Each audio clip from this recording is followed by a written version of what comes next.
Okay, so overnight, Australian swimming is in turmoil now as it's been revealed that Australian female swimmer Shayna Jack tested positive for basically a steroid. It's sort of like a substance that mimics a steroid. So we'll get into that in a moment. So there's a lot of coverage this morning. It was the biggest story on the news, and I just had trouble finding what the best way of reporting this was. And Sunday Project, they came up with a good segment, so I go with them, and let's go have a look what they have to say, and I'll do some commentary as we go. Now, as we discussed earlier in the show, Australian swimmer Shayna Jack has tonight revealed that the drug detected in her system was ligandrol, confirming that both her A and B sample have tested positive. Swimming Australia has been accused of trying to cover it up. What has happened is embarrassing. It is bitterly disappointing. It was a ticking time bomb just waiting to go off. That's totally right. That's why when Mac Horden did his protests, I actually started investigating it and actually took Sun Yang's side on the whole incident. And a cynic in me, says he's a drug cheat, and the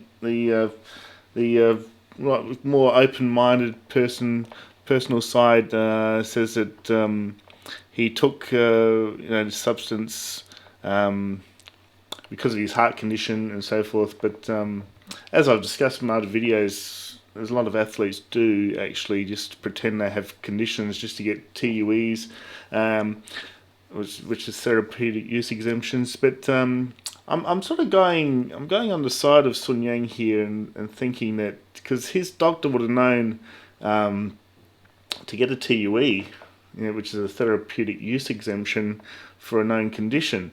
This is what the cyclists do. There's a lot of cyclists with asthma, and they take all these asthma drugs that they enhance performance. Basically, I'll get into this later on in the video, and but there's a lot of abuse of the TUE system, and I'm surprised the Chinese haven't cottoned onto it. But I'm sure it happens. I'm not too sure if the sport of swimming has TUE exemptions. I'm pretty sure they would.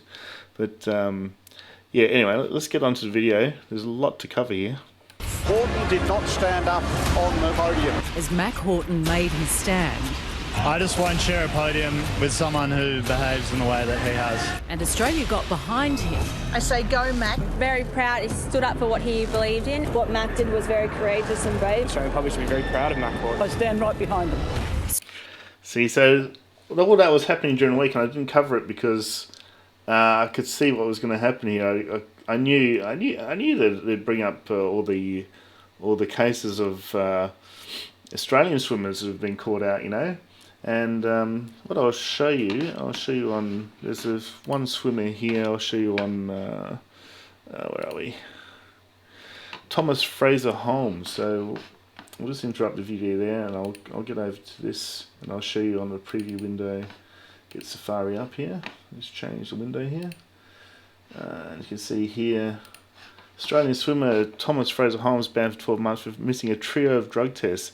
Now this is a ploy that some people use, to get away with drug tests. They just basically just don't turn up or lie about their whereabouts and that sort of thing. I'm not too sure how Thomas Fraser Holmes, what he did. Where are we? Missed testing agents after a dinner at his mother's house in the Gold Coast. It'd be interesting to see what the three things he did. So he's got the whereabouts app. He didn't obviously misprove his 2 appointments, during which time he was searching for a new coach.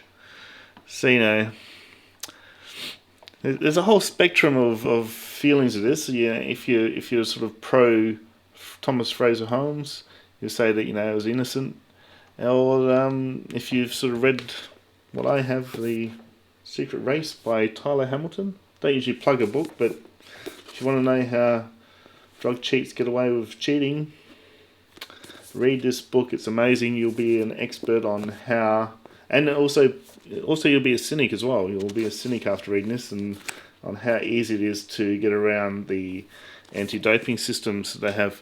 But yeah, that's one of the classic things. You just pretend you're not home. It happens all the time, apparently, in cycling.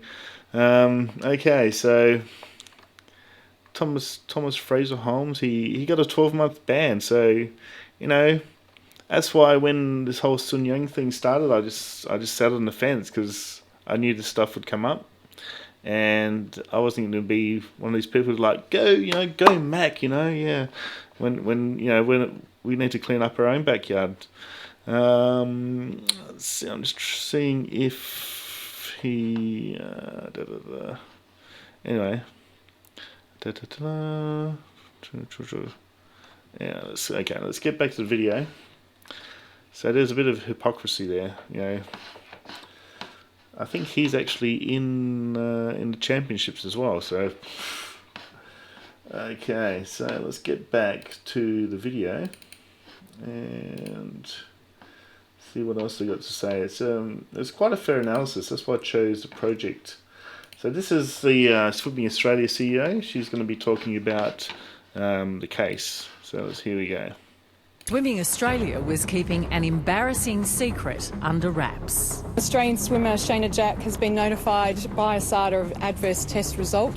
Hypocrisy. Tony's very different when it's one of your own. She is a drug cheater. She has tested positive on a drug test. So there we go, in comparison to how the Chinese support their athletes, we're fairly quick to tell it how it is here in Australia, and if you do something wrong like this, we'll be on to you. We just don't support you blindly. So, which is a little bit unfair because I think she needs due process. She said that it was probably from a contaminated supplement. I'll talk a bit more about that in a minute. It seems to be it's a very the old contaminated. We'll get into it in a minute. We'll have a big chat after this. Revenge has come so quick. 20-year-old Shayna Chinese Jack initially media. cited personal reasons for pulling out of the World Championships. There we go. So, on to that. Personal reasons. We'll have a look at her Instagram account. Let's go back to Safari here. And I'll get onto her Instagram. And here we go. It's said about... get up to the top. Oh, get this back on again. It says, with great sadness, I have to withdraw from the World Championships due to personal reasons. I appreciate everyone's support and patience. I'll just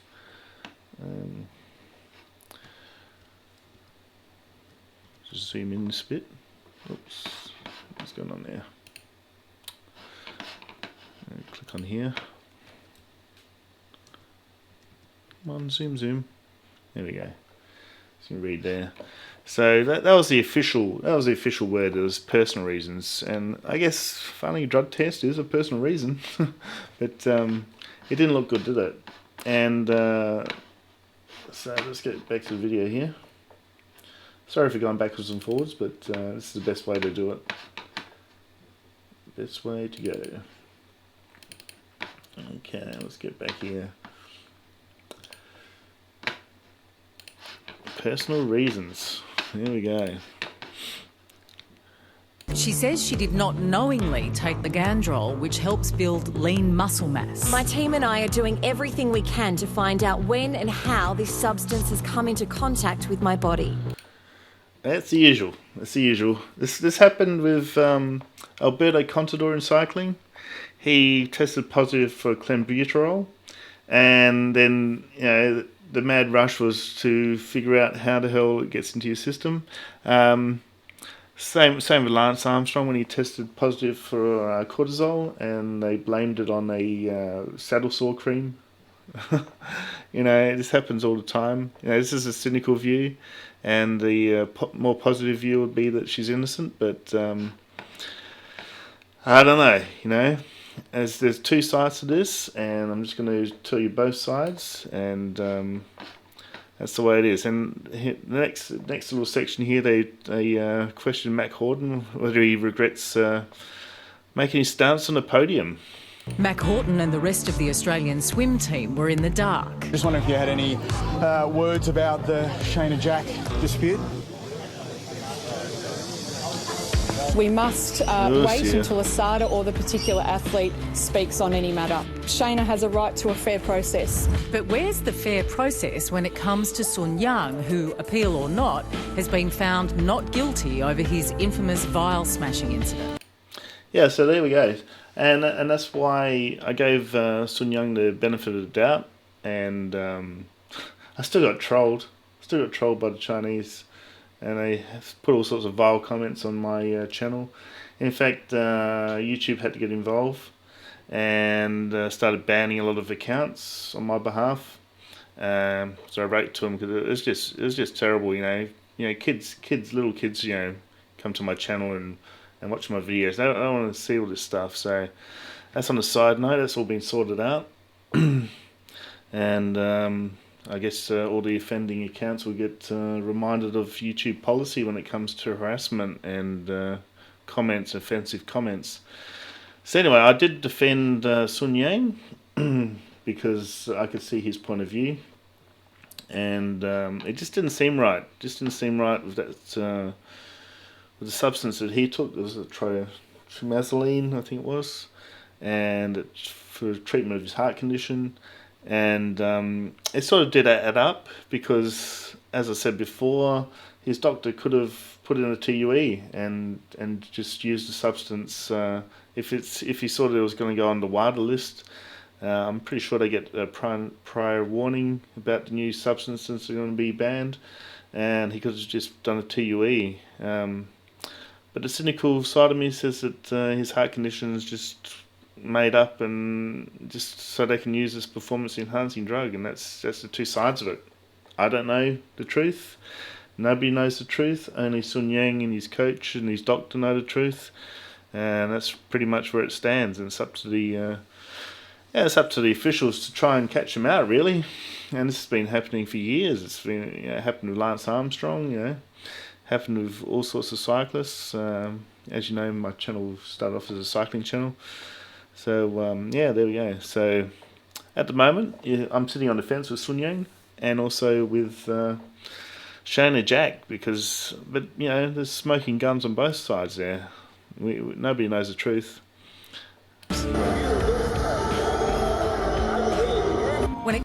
And then that little incident there, I pulled him up on that and I got abused again. But I think that's pretty bad sportsmanship to say that, even if he was being harassed in the media. I don't think it is warranted that Sun Yang did that, but hey, I got abused for that as well. Jeez. Okay, let's get on to it. Now they're talking about how we defend our athletes, especially the footballers. There's a whole thing about the Essendon Football Club, whole scandal there. When it comes to Aussie athletes, we have a history of making and accepting excuses. For Sam Riley, it was her coach's fault, with warning. It was given to me by my mum. That's right, his mum. If Australia is truly serious about The absolute necessity to have a clean sport and a sport that is drug-free. should we start by acknowledging our double standards? Richard Ings is a former CEO of the Australian Sports Anti-Doping Authority, or ASADA, and he joins us now. So, Richard, do you think that Australians do have one set of rules for us and another for everyone else? Yeah, so this guy's pretty cool, so this is a good little interview. This is one of the reasons why I picked the project as the video I was going to commentate on, the news footage, because they did do quite a good, fair analysis. A lot of the morning shows were really pro Shayna Jack, making excuses for her, but this guy Richard Ings, he just tells the truth. I like just lay out the facts on the table and go from there. When it comes to doping?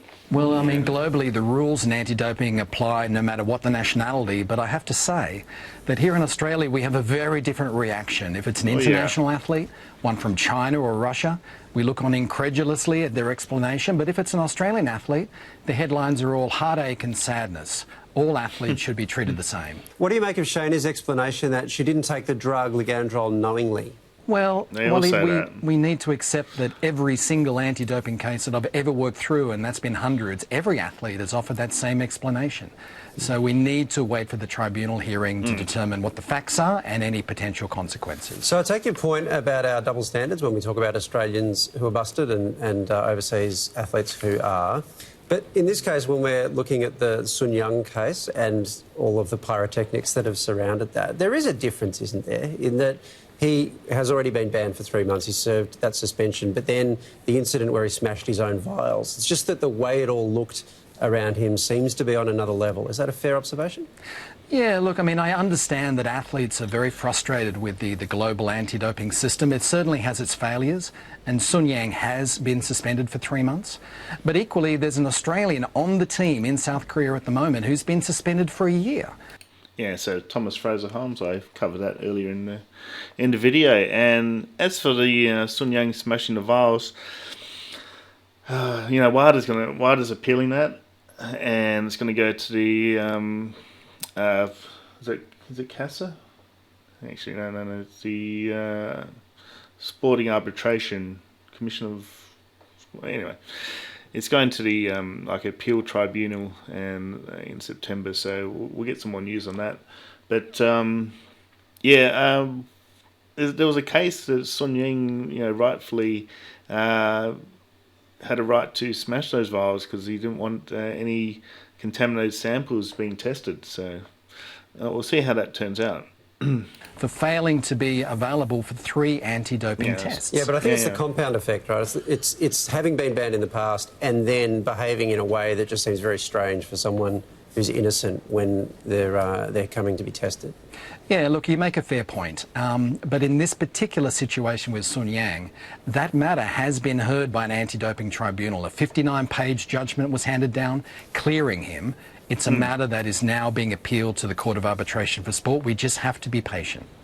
Swimming Australia says that they couldn't reveal this before either the athlete or ASADA spoke. Is this a cover-up? No, I don't believe it is a cover-up, but it's certainly a valuable lesson for Swimming Australia and for ASADA. Sports globally do announce provisional suspensions because you can't keep a secret when a top famous athlete suddenly disappears from competition. I hope the rules change to allow ASADA and Swimming Australia to make announcements in the future. Richard, always good to get your expertise. Thank you very much for your time. There we go. Oops, there we go. So, very interesting analysis there, and so much to talk about. Where shall I start?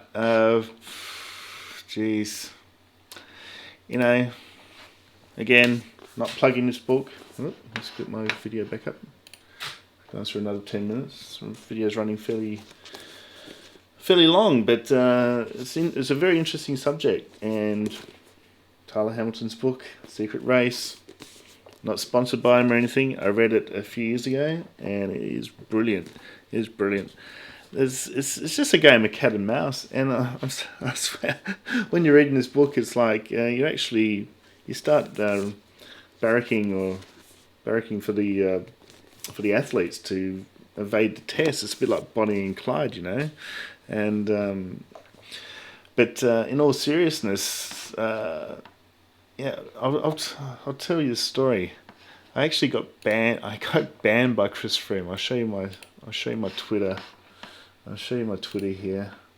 Let's get into the back to Safari. I got banned. I got blocked by Chris Froome. And you sort of think, well, how'd you get blocked by Chris Froome? And because basically, I'll tell you a story how I got blocked by Chris Froome. It's quite interesting. This was when there was a salbutamol case. Salbutamol is like a inhaler, asthma inhaler substance, and Chris Froome tested like 10 times over the limit, and then everyone was on Chris Froome's page saying, Twitter page saying that it's an asthma drug, it's not performance enhancing, etc., etc. And I brought up some web pages that basically say if you use a nebulizer and you actually ingest something that goes through your stomach into your bloodstream, it acts like an anabolic steroid. And of course, Michelle, his wife, blocked me, and it happens quite a lot. if you look, I'll go back one page. There's actually an actual Twitter account called You've Been Froomed. It says, blocked by Chris Froome, welcome to the home of #Froomed. And there is actually 1,578 followers. So this is actually an actual website, not a website, a Twitter account of all the people that have been blocked by Chris Froome, or his wife actually. I don't think Chris actually blocks anyone. His wife does. But I brought up some fair points, and basically they couldn't handle it, So is Chris Froome guilty? I didn't really like how the whole Chris Froome thing was handled. Let's go to Chris Froome here. Come on. The whole thing, Chris Froome. Okay, I just like seeing that I'm blocked. The whole thing was handled really badly with Chris Froome. We're getting off subject here, but it's all got to do with the same sort of subject, I guess.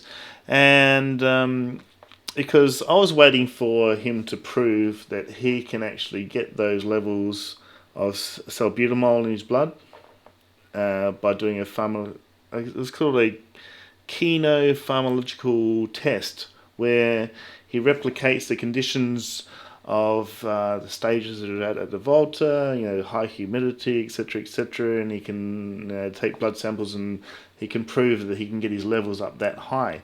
And I was a bit cynical about it, but I had an open mind.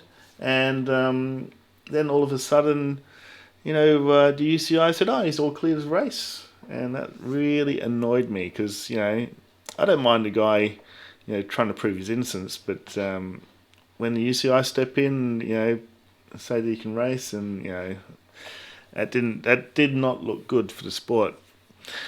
So anyway, that's my Chris Froome story, and we'll probably leave the video there. It's running pretty long, and the Tour de France is just on the Champs-Élysées now, so I'm going to go watch that and end of the Tour de France. And well done, Egan Bernal. Actually, I'll put a link to when we got pulled over by Team Sky, my little Team Sky bottle. We got pulled over by the police in Adelaide one time because we went through a pedestrian crossing, basically. Big deal. And Egan Bernal was in the group, and I didn't even know he was a great rider. Wasn't any sort of coverage on Egan Bernal at the time, and but he happens now he's winning the 2019 Tour de France. So well done, Egan. He sounds like a really cool dude, and hopefully he'll come back to Adelaide as well. He didn't even do that well in the Tour Down Under, I don't think. What we can do, you can actually look up his stats, pro cycling stats. Let's see what he did. Come on. Pro cycling stats. We'll look up Egan Bernal. Come on, is my internet playing up again tonight? It looks like it is. Come on, guys. I don't think he did too well at Tour Down Under. I can't wait to get here we go. I can't wait to get broadband here. Had broadband at my old place, and come to my new place, has not got broadband. So let's have a look. 2018, his season. Let's have a look what he did in the Tour Down Under. He got 6. That's pretty good. That's pretty good. Didn't realise he actually went that high. So there we go. So the year that we got pulled over by the police didn't affect his performance at all. He did really well. Was he? No, he didn't race a Tour Down Under. So that must have been his first Tour Down Under, and he got 6. So yeah, if I took more notice of the results, these stats, but there's so many riders to follow. If I took more notice here, he got the youth classification, 17th on the mountain, 22nd on points. So there we go. Well done, Egan Bernal, and we'll end the video there. Go back to full screen. So I hope you enjoyed that. It's my little analysis. there's a whole spectrum of where I stand in regards to these athletes that plead innocent. They could be innocent, but most likely, one of the things you need to realise is that the team doctors, like, should read the book. Not promoting the book. I just think it's a great book. Probably the best book I've ever read on the inside knowledge on how the sport of cycling, and just it translates to other sports as well. How they get away with the doping controls, how they circumvent them.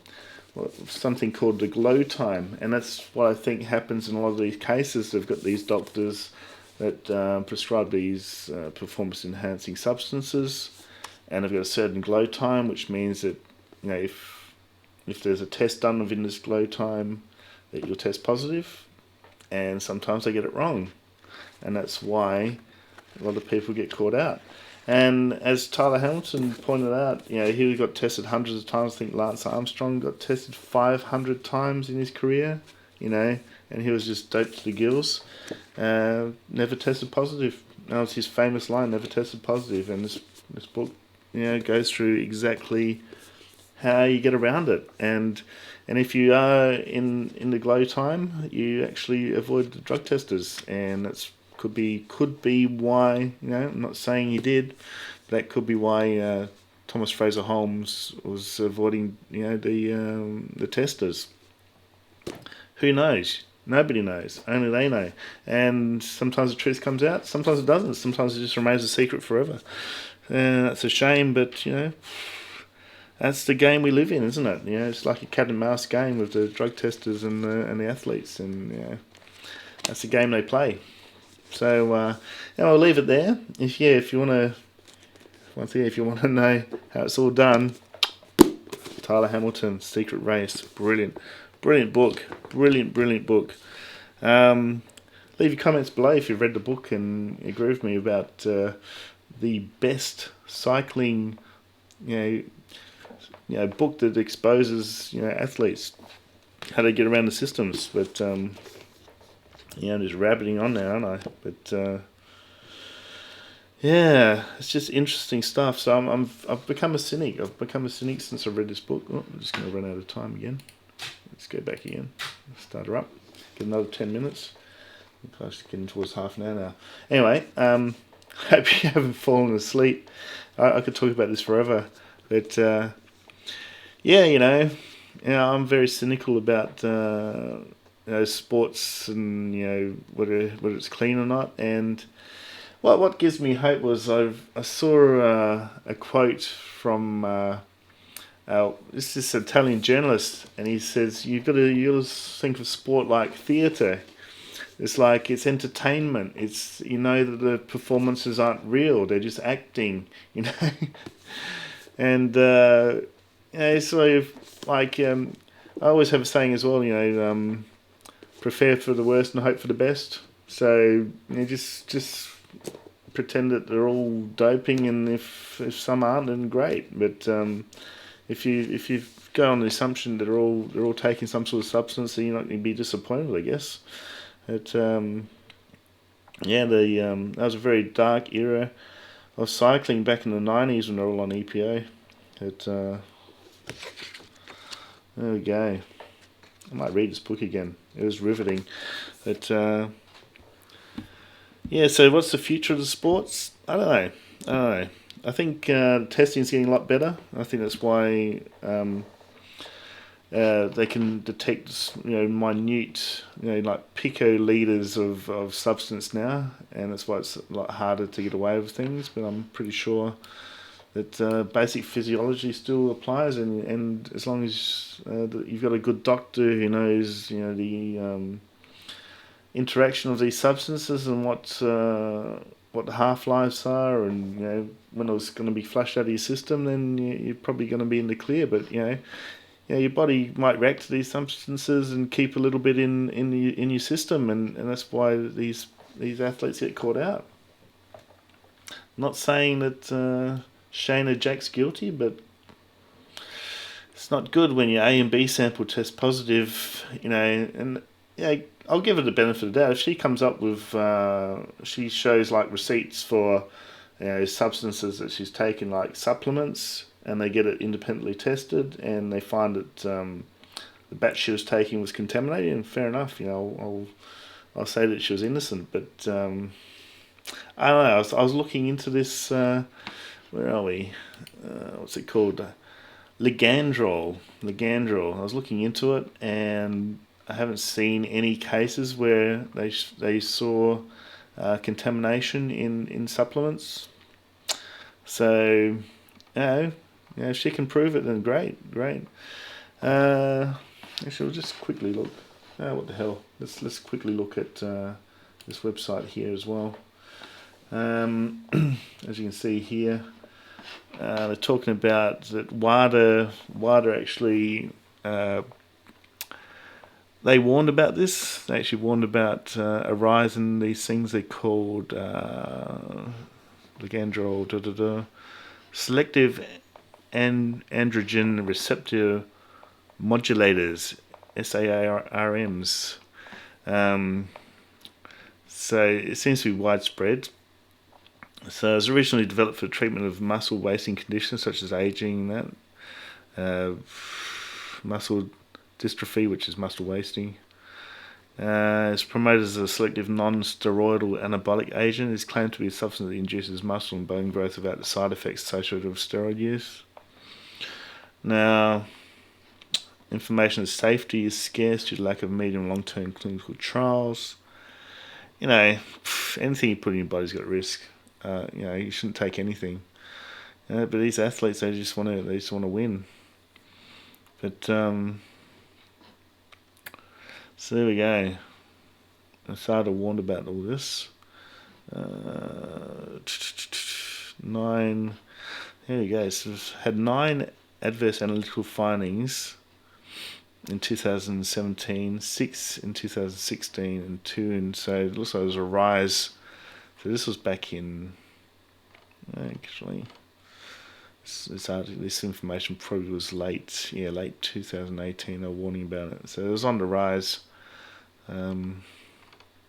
So it looks like the testing's getting a lot better, and they're catching a lot of athletes out.